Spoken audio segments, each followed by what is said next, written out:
With Doubtnut, get instant video solutions to all your maths, physics, chemistry, and biology doubts. Just click the image of the question, crop the question, and get instant video solution. Download Doubtnut app today. Two cards are drawn successively with the replacement from well-stuffed deck of 52 cards, then the mean of the number of aces. Now see, let us consider that x denote number of aces. This is x is equal to number of aces. Now x will follow binomial distribution, and we know that in binomial distribution mean is equal to n into p. This is formula for mean in binomial distribution.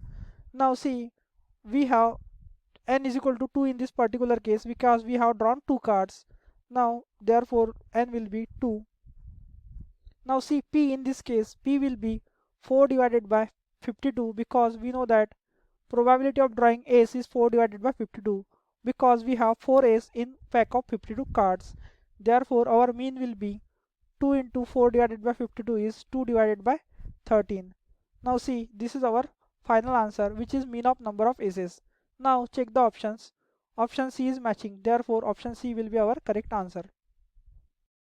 For class 6 to 12, IIT JEE and NEET level. Trusted by more than 5 crore students. Download Doubtnut app today.